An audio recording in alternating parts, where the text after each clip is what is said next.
Thank you so much, Jodi, for sharing your story with us today. Just to get started, I wanted to ask, can you share your age at the time that you gave birth? I was 27. Okay. And then what kind of birth were you planning on having? I was planning on having a hospital birth. Had you considered any other?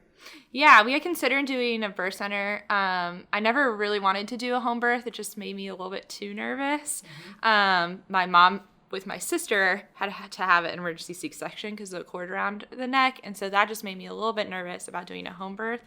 So we considered a birth center, but I still just felt most comfortable being in a hospital, even though I knew that meant maybe it might be a little bit harder for me to have the unmedicated birth that I wanted. Okay.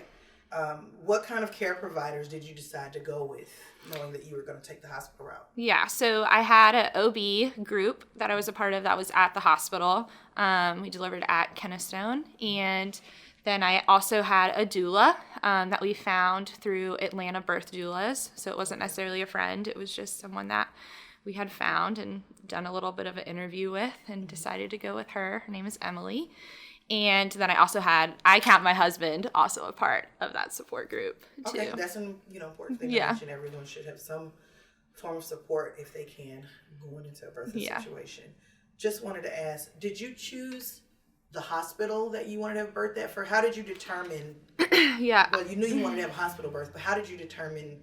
Was which hospital a consideration in that? Yeah, so I already was with the OB group that was at Kennestone. That's where I had done all of my normal visits. So I just decided to stay with them, and they were already at the hospital. And so they're like, yeah, this is just where we do it. So we still did the hospital tour so we could know kind of like what it was going to look like, both in the laboring room and in the post room.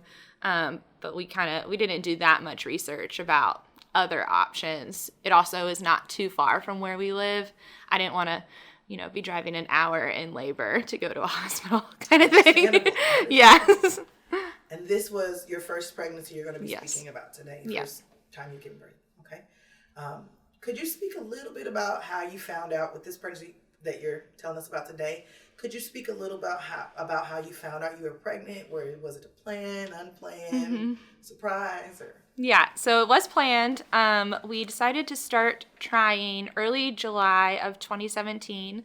I was in grad school at the time. I also was teaching. And so it was like, okay, if we get pregnant right away, I would have been graduating grad school and also the school year would be ending. It kind of seemed like the right time if we were to get pregnant right away. So we started the beginning of July trying. Didn't happen right away, which is typically how it happens, but it was still like really hard every month, kind of like I was taking a test every month, and just every time getting that negative response was really hard. So we invited some friends into the process of us trying, which was really great and supporting us, because they just were able to tell us like, it's okay, like God has a plan. It's going to happen when it happens, if it happens. Like they were just able to have people there with us. So friends to encourage you on the journey. Absolutely. Yeah. Okay. We didn't want to invite family into it because this was going to be the first grandchild. So they all were like going to be crazy, but friends was great. So there was no pressure there. Mm-hmm. What kind of pregnancy did you have once you were able to get pregnant? Did you have it easy, difficult, or was it just okay with some changes throughout? Yeah, so we found out that we were pregnant on our anniversary trip. We went to San Diego for our anniversary, which is January 1st. And we found out on that trip that we were pregnant, which was really exciting. And things just were very easy with our pregnancy, which was great. I didn't really have any nausea or anything like that. I wasn't really cramping or that uncomfortable until the very end. Like the worst part of it was I got Charlie horses a lot in my sleep.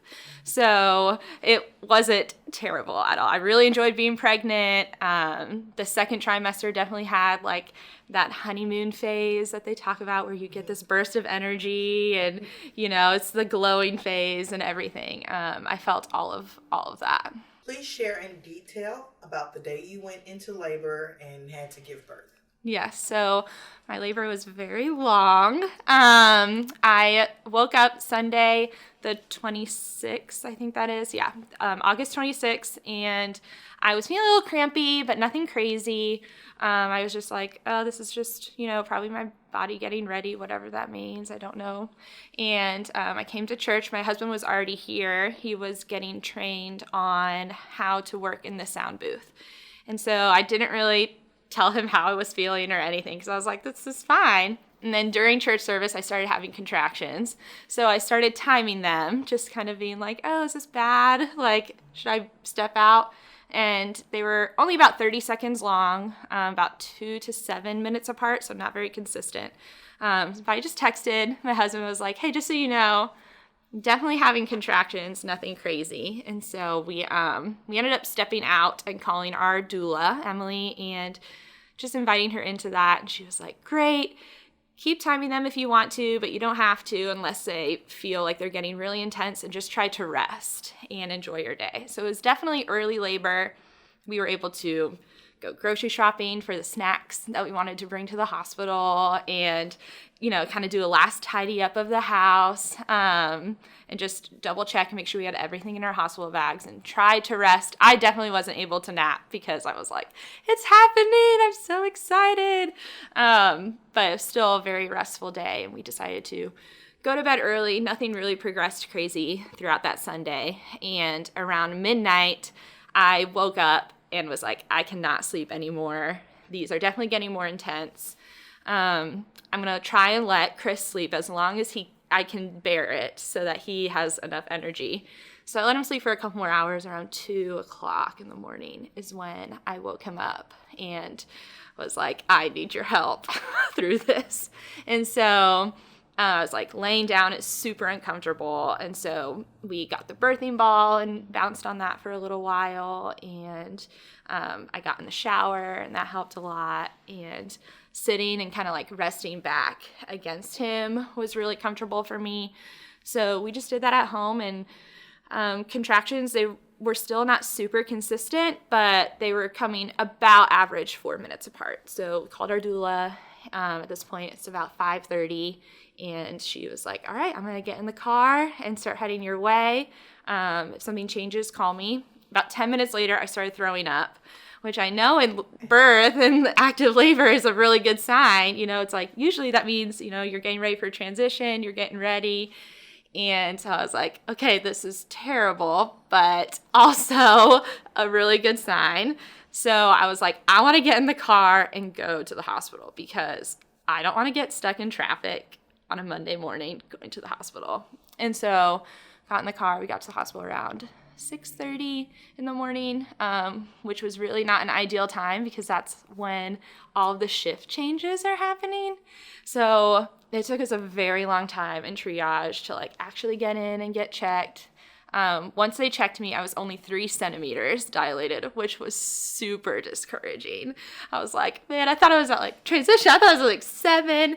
Also, during all my like prenatal visits, I didn't get checked at all. I like denied every time they wanted to check me because I was like, I don't want it to play a mind game. So I could have been 3 centimeters before and not really progress. I have no idea. But we got in, I was 3 centimeters, but they didn't send me home. So I was about 39 weeks and like 4 days. So I was pretty much right around my due date at this point. And I was just really discouraged when I heard that news about how far along I was. And so it took us a while to get into a room, about an hour and a half, just with everything. And so we just kind of walked the halls for an hour and a half, which was a long time.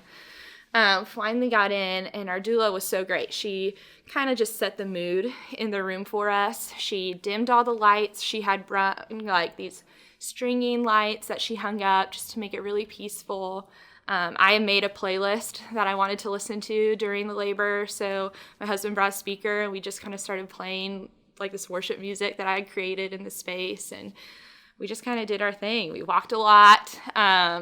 applied a lot of counter pressure from both Emily and Chris on my back, and we bounced on the ball a lot, and I sat on the toilet a lot. Can you tell us a little bit about the counter pressure? Like, what was it in that the counter pressure that worked for you? Yeah, mostly on my lower back was them pushing against it, and then they also had this like rice pack heating pack that they would heat up, and they would use that to push against my back, and that definitely helped the most during my contractions, was them doing that, at least in the beginning. That helped the most, was my lower back. And they came in around 1 o'clock in the afternoon and checked me, and I was at 6 centimeters, which was good in terms of progressing. So we just kept doing that same thing, and I didn't end up coming in until around 7 p.m. because nothing really had changed in terms of how I was feeling. And they came in around 7 p.m. And at that time, my mom and my dad and my stepmom and my sister were all at the hospital. So they all live in Florida. By this time, it's been long enough that they were able to get up here. So Chris is also in and out, kind of giving them updates on things that's going on. Would you say it had been? You're still in labor now. Still in labor. I mean, if you count early labor, at this point, it's been over 24 hours. So from at least when we told our parents, like, hey, just so you know this is happening, don't get in a car yet, but it's happening. Probably around 20 into where we were like, you should get in a car kind of thing. Okay. So, they came in around 7 and they checked me, and I was at about 7.5 centimeters. And my OB was like, I can feel your sac of water is just bulging around your baby's head, and I can feel it. Like, do you want us to break it? And I was like, please no, do not. It was my goal to do like unmedicated, unintervention, everything possible. So we said no, we declined, and we're like, we're just gonna keep doing this. At that point, then my contractions slowed down and to about 7 minutes apart, and I was able to sleep in between them, which was actually really nice because I hadn't rested. It was like a contraction would happen and then it would stop, and I was able to pass out right away for like 7 minutes and then wake up, have another one. And that happened for about an hour. And she came back in a couple hours later, checked, still the same, 7.5. Water sac was there, and I said no again. So she left, and at that point, it was like, okay, I'm getting tired. Let's talk about the benefits of breaking my water, and also the risks of them breaking my water. So we went back and forth. My biggest concern was I didn't want them to break my water and then it turn into this downward spiral of more interventions. That was my biggest fear. It's like, I know there's not really a risk in them breaking my water, but then it's like, if it does take too long, and then I'm at risk for infection, do I have to get antibiotics, and then am I gonna have to get a C-section, all these things. It was like, I didn't want that to happen. But were also, you Group B strep positive? I was not. Yeah, right. I was not, which was really good. So I was just nervous. Okay, I've been laboring for so long. Am I going to be too tired when it actually comes time to push by the time this actually happens? So I was afraid I was going to be way too tired when it actually came time to pushing. So we decided, if she comes back in again and it still hasn't happened, let's just see how I'm feeling. She came in again. And I was like, you know what, just 1 more hour. Give me 1 more hour. I'm going to try and do this or whatever. So we got the peanut ball, which was super uncomfortable for me, and I hated it. But I was like, I can do this for an hour, and I will make this work as best as I can. Still nothing happened. So at this point, it's about 11:30. My doctor comes in. We decide to let her go ahead and break my water, and instantly, it was like it broke, and instantly things got so intense and crazy. I mean, my contractions turned to being 2.5 minutes long, coming every 30 seconds. And so I couldn't get in a comfortable position. I was struggling. But it only took an hour for me to get to 10. So I only had to do that for an hour. At 12:30, she comes in, 10 centimeters, we're ready to start pushing. And so we push, and like I said, I just could not find something comfortable. I tried hands and knees pushing. That was super uncomfortable. I tried sideline. I tried squatting. Everything was just super uncomfortable. I remember there was this one point where I'm pushing sideline, and I am locked eyes with my husband, And it's just like this look that I gave him. I'm like, I don't think I can do this.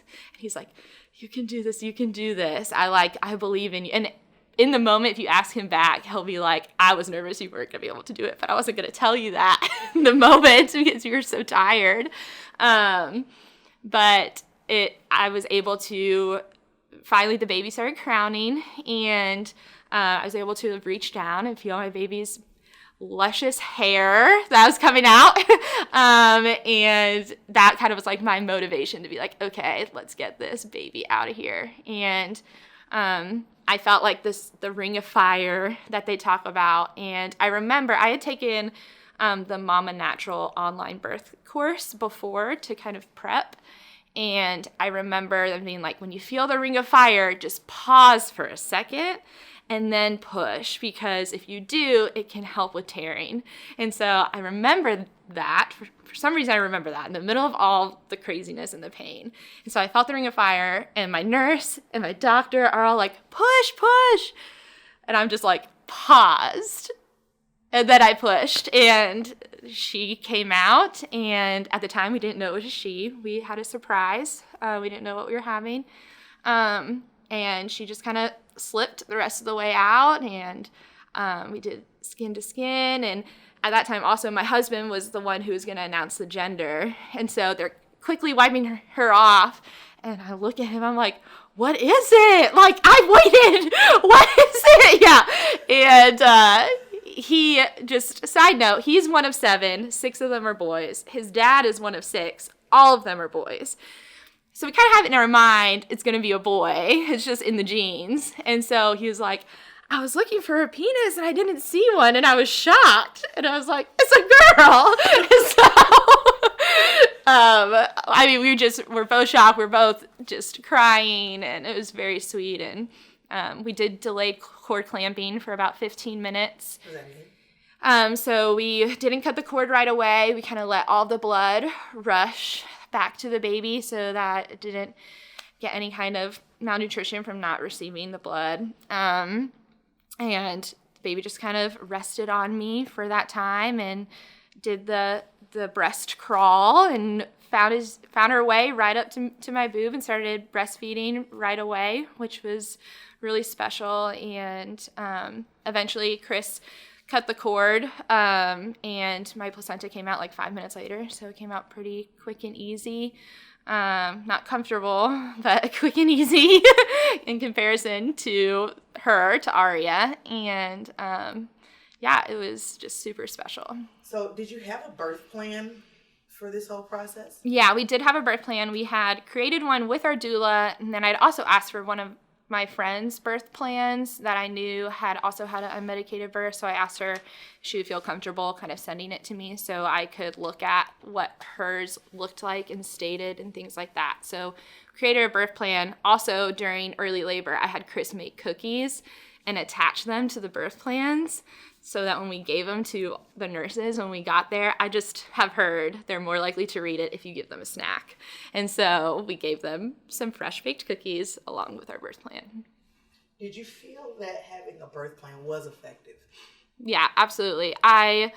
It was effective for us because we were able to actually think through beforehand, okay, do we want this? When we were asked, like, do you want a hep block? We were like, no, we don't want that. Like, I don't want that connected in my hand the whole time. Okay, do you want them to break your water? No. Like, what kind of interventions? Do you want an epidural? And I was able to write on my birth plan, no, don't even ask me, kind of thing, because I was just able to then think through what are the things I don't really want. And then also the nursing staff then kind of knew what kind of treatment I was looking for as well. Would you definitely have a birth plan for your future, any future births you're going to?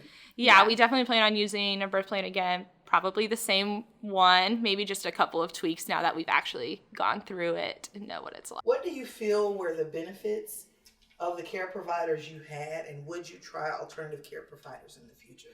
Yeah, I 100% will always use a doula. Like my husband and I have said, like it is worth all of the investment to use a doula. So we plan on using the same doula again, just because we already have that relationship with her, and we feel really comfortable with her, and so we plan on using Emily again. As for the doctor care provider, we actually switched. So even though I love my birth story and I'm very happy with how it went, even though I did have to have an intervention of a water breaking, which was not ideal. Just the constant pressure of her coming in and being like, can I break your water now? Can I break your water now? Can I break your water now? And it was just a lot. And so we decided to switch to, it's still a medical group that's at the hospital, but it's a midwifery group, and so there's a group of 6 midwives that I kind of just have been meeting and transferring around to get comfortable with all of them. Also recommended to me by a friend who has had a medicated hospital birth there with them, 3. And so it is just my hope that with this next one, that pressure from them won't be there in terms of interventions, and the pressure if I'm saying no, they just say okay, and unless for some reason there's really an issue, which there wasn't really with my water breaking, other than it was just taking a lot of time. So in terms of switching, yes, we switched. Okay. Yeah. Would you do this again? Yes, actually, I am 30 weeks pregnant, so we will be having this baby sometime in January. Our due date's right smack dab in the middle, so sometime in January, this baby will be born. Another surprise, so we don't know if it's a boy or a girl, and it'll be fun and exciting. Our kids will be 17 months apart, so real close in age, but we're very excited.